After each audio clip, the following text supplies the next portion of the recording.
Assalamualaikum warahmatullahi wabarakatuh. Halo semuanya, perkenalkan saya Ika Puji Lestari, mahasiswi Prodi Gizi UIN Malisong Semarang, kelas Gizi 2A dengan NIM 230702600020. Di sini saya akan menjelaskan mengenai proses reproduksi pada manusia. Oke, pertama-tama kita akan belajar mengenai fertilisasi. Apa sih fertilisasi itu? Jadi, fertilisasi adalah proses peleburan antara satu sel sperma dengan satu sel telur yang sudah matang. Peleburan ini akan menghasilkan zigot yang kemudian akan menempel di dinding rahim atau uterus untuk berkembang biak. Masa ovulasi umumnya terjadi sekitar 2 minggu sebelum hari pertama haid atau menstruasi di bulan berikutnya. Saat masa ovulasi ini, sel telur yang telah matang akan berjalan menuju tubang falopi untuk menunggu datangnya sperma dan melakukan pembuahan. Jika dalam 24 jam sel telur yang telah matang ini tidak dibuahi oleh sperma, maka sel telur ini akan mati lalu meluruh dan terjadilah proses menstruasi. Oke teman-teman, di sini kita bisa tarik kesimpulan bahwasanya menstruasi itu terjadi apabila sel telur yang telah matang itu tidak berhasil dibuahi oleh sel sperma atau tidak ada sel sperma yang datang seperti itu ya. Oke, jika menstruasi itu seperti itu, lalu bagaimana dengan kehamilan? Jadi kehamilan itu berkebalikan ya teman-teman dengan menstruasi. Jadi kehamilan itu jika sel telur yang telah matang telah berhasil dibuahi oleh sperma. Dan teman-teman, kehamilan ini terjadi apabila seorang perempuan tersebut telah melakukan hubungan intim dengan pasangannya dalam kurun waktu beberapa jam atau beberapa hari sebelumnya. Jadi kehamilan ini terjadi setelahnya. Setelah seseorang melakukan hubungan intim, ada sekitar 300 juta sel sperma yang dapat memasuki vagina perempuan. Namun ketika sel sperma tersebut berjalan menuju tubang falopi, yaitu tempat di mana sel telur tersebut berada, sel sperma tersebut hanya tersisa sekitar ratusan sperma saja. Namun untuk pembuahan tersebut hanya ada satu sel sperma yang dapat membuahi sel telur.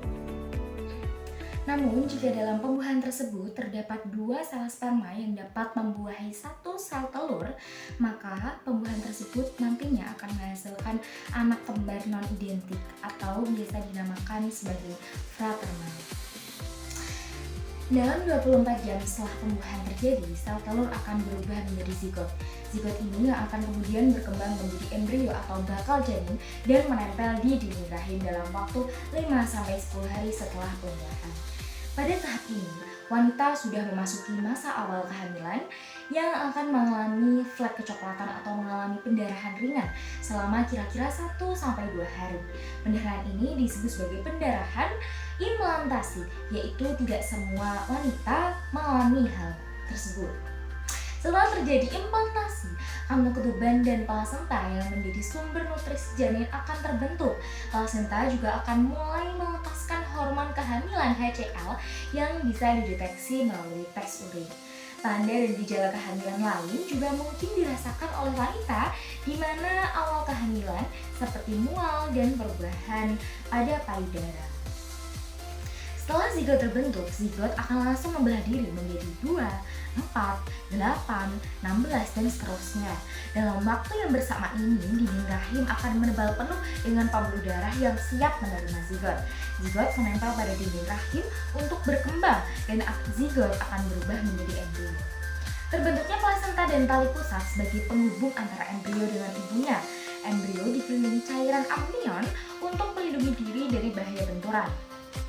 Usia 4 minggu, embrio mulai terbentuk mata, tangan, dan kaki. Kemudian di usia 6 minggu, embrio akan berukuran sekitar 1,5 cm. Otak, mata, telinga, dan jantung sudah terbentuk. Kemudian di usia 8 minggu, embrio sudah memiliki organ lengkap. Embrio akan berubah menjadi janin atau fetus. Setelah kehamilan kurang lebih 9 bulan 10 hari, bayi akan siap dilahirkan.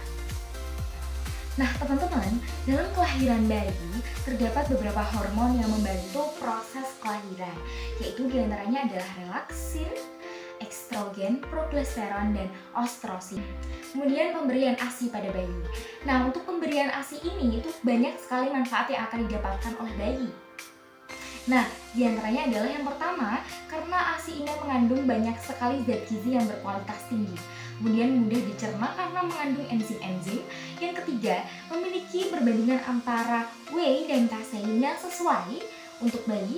Kemudian mengandung zat anti-infeksi, bersih, bebas kontaminasi, serta mengandung zat IGA, laktoferin, lysozyme, leukosit, dan faktor bifidus. Kemudian yang terakhir adalah proses pengucapan payudara dapat memperbaiki koordinasi saraf ketika bayi menelan, menghisap, dan bernafas.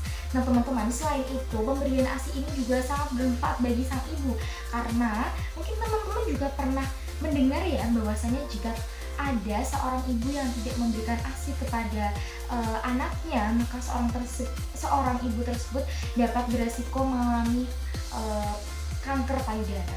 Hal ini teman-teman karena dalam proses pengeluaran ASI ini akan terjadi secara terus-menerus.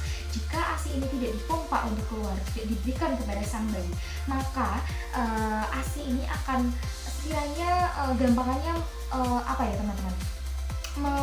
Menumpuk di dalam payudara dan itu dapat menyebabkan kanker payudara. Seperti itu ya teman-teman. Demikian adalah penjelasan mengenai proses reproduksi pada manusia. Semoga materi tersebut dapat bermanfaat bagi teman-teman semuanya. Terima kasih atas perhatiannya. Kurang lebihnya mohon maaf. Wassalamualaikum warahmatullahi wabarakatuh.